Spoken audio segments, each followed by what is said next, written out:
बुजुर्गों का कहना है कि ये जंजीर हर साल आहिस्ता आहिस्ता नीचे की तरफ बढ़ रही है कि हमारे किबला वालिद साहब ने हुक्म दिया कि इस जंजीर को उतार दें। अच्छा ये बरकत वास्ते या हाँ जब भाई बकरी चौखरी बीमार थी पानी से खोल के अच्छा इस कब्र में जो साहब मदफून है उसका नाम गुलाम सुल्तान बहू साहब है। अस्सलाम वालेकुम, वेलकम टू न्यू व्लॉग। मैं असद खान एक नई वीडियो के साथ आज मैं मौजूद हूँ एक आशिक रसूल के मज़ार पर जिसका नाम है पीर सखी सुल्तान फतेह मोहम्मद साहब। ये दरबार ज़िला डर इस्माइल खान की तहसील प्रो में मौजूद है और इस दरबार के बारे में कुछ लोगों को अजीब व गरीब इंकशाफात होते हैं। लोग कहते हैं इसके बारे में कि इस दरबार के अंदर एक कदीम जंजीर लटकी हुई है। बुजुर्गों का कहना है कि ये जंजीर हर साल आहिस्ता आहिस्ता नीचे की तरफ बढ़ रही है। लोगों में मशहूर है कि जिस दिन ये जंजीर नीचे मौजूद कब्र को छू लेगी एक बड़ा वाक़या रूनुमा होगा। रात के वक्त कुछ ज़ायरीन ने दावा किया है कि उन्होंने जंजीर को हिलते हुए देखा है। कुछ कहते हैं कि ये सिर्फ लोगों का गुमान है, बल्कि कुछ उसे एक निशानी समझते हैं। सवाल ये है कि क्या वाकई जंजीर नीचे आ रही है या सिर्फ एक रिवायत है जो नस्ल दर नस्ल चली आ रही है। आप खुद देखें, गौर करें और फैसला करें। तो आइए मैं आपको दरबार का मुकम्मल विज़िट करवाता हूँ। वैसे तो दरबार जी कम से कम 150 साल 200 साल पुरानी है, लेकिन बरामदा भी काफ़ी पुराना है। और देखिए यहाँ पर लकड़ का काम किया हुआ है सारा। यहाँ पर कौन से मदफून है इस मज़ार शरीफ में? जी, इस दरबार शरीफ के अंदर दो मज़ारात पाक हैं। जो पहली मज़ार है हज़रत सखी सुल्तान फतेह मोहम्मद साहब रहमतुल्लाह अलैह, माशाअल्लाह। आपका मज़ार है, और दूसरा आपके बरादर असगर हज़रत सखी सुल्तान मोहम्मद हुसैन साहब, आपका मज़ार शरीफ बना हुआ है। माशाअल्लाह माशाअल्लाह जी। ये दरबार का अंदरूनी हिस्सा, यहाँ पर रोशनी का कोई ख़ास इंतज़ाम तो इस वक्त नहीं है। बहरहाल यहाँ देखें ये कबूर, इन कबूर में दोनों भाई मदफून है, सुल्तान सखी सुल्तान फतेह मोहम्मद साहब और उसके छोटे भाई सखी मोहम्मद हुसैन साहब का मज़ार बना हुआ है। और ये मज़ार की बनावट देंगे, पुराने ज़माने की तर्ज़ तमीर देखें यार, कि बग़ैर लकड़ और बग़ैर लोहे की ये छत बनी हुई है। और भी बहुत सी हमारे मुल्क में या इंडिया में बनी हुई इस किस्म की, लेकिन उस वक्त के जो कारीगर थे, जो बनाने वाले थे, बड़े यार कोई ख़ास किस्म के स्पेशलिस्ट थे। यानी कि इतनी सहूलत ना होने के बावजूद भी इतनी खूबसूरत और पायदार किस्म की वो बिल्डिंग बना लेते थे। देखिए कितनी खूबसूरत किस्म की ये बनी हुई है। तो अब आते हैं असल बात की तरफ। जो यहाँ पर इस मज़ार शरीफ में जंजीर लटकी हुई होती थी, जिसका कुछ भाग की हिस्सा अब भी मौजूद है, मैं आपको दिखा रहा हूँ। तो वो अब नहीं है। क्यों नहीं है, किसने उतारी है, किस तरह गायब हुई है वो, या क्या मसला था उसके पीछे।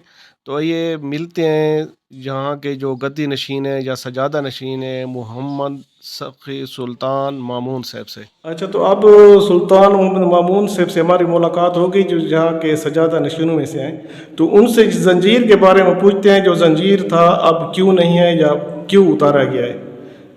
अस्सलाम वालेकुम जनाब, खैरियत से हैं? जी जी अल्हम्दुलिल्लाह जी, यहाँ पे इस जंजीर का भी कुछ टुकड़ा मौजूद है। तो इसका ये था कि लोगों में मिसकंसेप्शन बनी हुई थी कि यहाँ पे ये जो जंजीर है, कुछ लोग, मैंने बचपन में सुना, हमारे घरों में तो नहीं लेकिन लोगों के जो हमारे आसपास के लोग थे, कि वो कहते थे कि ये जंजीर दिन ब दिन नीचे आ रहा है। तो फिर क्या हुआ है कि जब ये ज़मीन से लगेगा तो क़यामत आ जाएगी। अच्छा, ऐसे लोगों में मुख्तलिफ किस्म की शक व शुबात थे, अफवाहें उन्होंने बनाई हुई थी। तो फिर क्या हुआ कि हमारे किबला वालिद साहब ने हुक्म दिया कि इस जंजीर को उतार दें। तो फिर अभी हमारे घर में पड़ा हुआ है। अच्छा, ऐसे लोगों की बातें हैं ना, यानी कि लोग शक व शुबात में चले गए थे। खुदा ना खास्ता वो ये कि जब ज़मीन पर पहुंचेगा तो क़यामत आ जाएगी या ये होगा। बिल्कुल ऐसे लोगों की बातें होती हैं ना। जी जी, लोगों ने अपनी तरफ से बातें बना ली थी, यानी कि ऐसे लोगों के वो अकायद खाम खा ख़राब हो रहे थे अपनी तरफ से। ऐसे ही है। जी जी जी, बिल्कुल। बहुत मेहरबानी से, शुक्रिया। अल्लाह पाक आपको सलामत रखे। आमीन। बहुत शुक्रिया। तो लो जी, ये मसला भी हल हो गया, क्योंकि जो लोगों के शक व शुबात थे अब वो ख़त्म हो जाने चाहिए। ये बात सुनकर کیونکہ جہاں پر جو زنجیر لٹکی ہوئی تھی وہ کسی کی نشانی کے طور پر زنجیر تھی، نہ کہ وہ قیامت کی علامات بتانے یا کسی اور وجہ سے تھی۔ تو اب یہ بات طے ہو گئی کہ وہ زنجیر کا کسی قیامت یا کسی مومن سے کوئی تعلق نہیں تھا۔ یہ نمک ہے جی ہاں کیسے واسطے چاہ رہے؟ یہ سب کوئی یہ رہی تھوں کہ ہلا پہ وہ لوگ بالا سلام لے سے تھے۔ اچھا یہ برکت واسطے یا ہاں جب کوئی بکری چوکھری بیمار تھی پانی سے کھول کے اچھا اچھا ماشاء اللہ۔ اچھا یہاں پر یہ نمک پڑا ہوا ہے، لوگ برکت کے لیے یہاں پر لے جاتے ہیں، اور گھر میں کوئی تکلیف وغیرہ ہو بچے کو یا بکری کو یا کسی جانور کو یا کسی انسان کو تو اس کو کھلاتے ہیں۔ ماشاء اللہ، یہ دربار ایک روحانی مرکز ہے جہاں عقیدت مند دور دور سے حاضری دینے آتے ہیں، اور کہا جاتا ہے کہ یہاں آنے والا کوئی بھی شخص خالی ہاتھ واپس نہیں جاتا۔ یہاں کی فضا میں ایک عجیب سی سکون اور روحانیت محسوس ہوتی ہے۔ لوگ اپنی پریشانیاں لے کر آتے ہیں اور دل کا بوجھ ہلکا کر کے جاتے ہیں، اور یہاں کی جو فضا ہے بڑی ہی پرسکون ہے، روح پرور ہے۔ اور یہاں پر یہ جو قبور نظر آ رہی ہیں، یہ جو پیر فتح محمد صاحب تھے ان کے مریدین یا خلفاء میں جو ان کی قبور ہیں۔ یہاں پر کوئی تختی وغیرہ تو نہیں لگی ہوئی، لیکن بہرحال یہ انہی کے رفقا میں سے ہیں۔ اور یہاں کی جو سجادہ نشین ہیں وہ بڑے ملنسار اور بڑے محبت کرنے والے ہیں۔ ابھی جس نوجوان سے ہماری ملاقات ہوا ہے سلطان محمد مامون صاحب سے، تو وہ بڑے محبت اور احترام سے ہمارے ساتھ پیش آئے اور بڑی محبت سے پیش آئے۔ اللہ پاک ان کو سلامت رکھے۔ تو اس مزار کے شریف کے ساتھ اور بھی ایک مزار ہے جس کی میں آپ کو وزٹ کروانے جا رہا ہوں، تو یہاں پر آئیے چلتے ہیں، وزٹ کرتے ہیں مزار کا۔ یہ بھی مزار، اس مزار میں جو مدفون ہے حضرت غلام سلطان بہو صاحب ہیں، اور یہ اسی خاندان کے ہیں جس فتح محمد صاحب کے خاندان کے ہیں۔ ہاں یہ بھی دیکھیں جہاں پر یہ نمک بھائی اٹھا رہا ہے، یہ نمک جو تبرک کے لیے پڑی ہوئی تھی جس طرح اس دربار میں پڑی ہوئی تھی، یہاں پر یہ بھائی بھی نمک اٹھا رہا ہے تبرک کے لیے، گھر لے جائے گا شاید مریض کے لیے یا دوسری جو بابرکت طور پر جو استعمال کرتے ہیں۔ تو بتا رہا تھا کہ یہاں پر بھی حضرت غلام سلطان بہو صاحب مدفون ہے یہاں پر رحمۃ اللہ علیہ۔ اور یہ دربار دیکھیں اسی طرز کی بنی ہوئی، لکڑ کا کام بھی کیا ہوا ہے اس میں، لیکن بلڈنگ جو اس کی ہے وہ بلڈنگ بالکل نہیں بنی ہوئی ہے، آج کے ماحول کی بنی ہوئی ہے۔ اور یہاں پر جو صحرا اور ہار وغیرہ رکھے ہوئے ہیں، جو لوگ منت وغیرہ کے لیے آتے ہیں اور یہاں پر ہار صحرا اور یہ جو دولے والی پگڑی ہوتی ہے اور یہاں پر رکھ کر جاتے ہیں منت پوری ہونے پر۔ ماشاء اللہ زبردست، یہ دولے والی پگڑی ہے۔ اور اس کے علاوہ یہاں پر یہ دیے بھی جلائے جاتے ہیں، دیے رکھے ہوئے ہیں، دیکھیں لیں یہ مختلف پروگراموں میں بھی جلائے جاتے ہیں، اور منت کے طور پر بھی لوگ یا ثواب کی نیت سے جہاں پر دیے جلا کر جاتے ہیں۔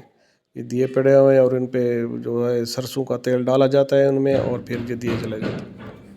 اچھا یہ جو قبر ہے یہ بھی پیر صاحب کے کسی رفیق کی یا کسی خلیفہ وغیرہ کی یا کسی مرید کی ہے، لیکن یہ دیکھیں یہ یہاں پر منت کے طور پر جو لوگ رکھتے ہیں، پنگھوڑا نہیں، پنگھوڑا تو نہیں بولتے اس کو یار، جو بچے کے سرانے رکھا جاتا ہے، یعنی کہ یہ جب بچہ پیدا ہوتا ہے اس کی منت پوری کرنے کے بعد یہ پنگھوڑے رکھے جاتے ہیں۔ یہ بھی پڑا ادھر ایک سائڈ پر، یار یہ پتہ نہیں کیا بولتے ہیں اس کو، بچے کے سرانے میں رکھا جاتا ہے۔ اور یہاں پر دیکھیں یہاں پر بھی وہ دیے رکھے ہوئے ہیں جلانے کے لیے، یہ بھی لوگ دعا بھی مانگتے ہیں اور دیا جلاتے ہیں یہاں پر، یہ بھی منت منوتی کا طریقہ ہوتا ہے۔ باقی جتنی یہ قبور بنی ہوئے ہیں سب پیر صاحب کے رفقا کے ہیں یا ان کے خلفاء جو ہیں ان کی ہیں۔ باقی یہ ہوتا ہے کہ ہم مزار پر یا دربار پر آئیں، فاتح خوانی کریں، قرآن پڑھیں اور اللہ سے مانگیں، اور یہ ایک ہمارے لیے عبرت ہوتی ہے کہ چاہے وہ بادشاہ گدا ہو، کوئی بھی ہو، چاہے دنیا دار ہو یا نیک ہو، بدکار ہو، جو بھی ہو، سب نے دنیا سے ایک دن جانا ہے۔ اگر میری ویڈیو اچھی لگی ہو تو اس کو لائک کریں، کامنٹس کریں خوبصورت سا، اور شیئر بھی کریں۔ اور ہاں بات کرنے کے دوران اگر مجھ سے کوئی اس قسم کی غلطی یا گستاخی ہو گئی ہو تو معافی چاہتا ہوں۔ اللہ آپ سب کا حامی و ناصر ہو۔ خدا حافظ۔ پما خدشہ۔ اللہ سائیں تم دریا کر، اللہ سائیں تم دریا کر، مولا کولو دریا کر، سنے جدو نام نبی تو درود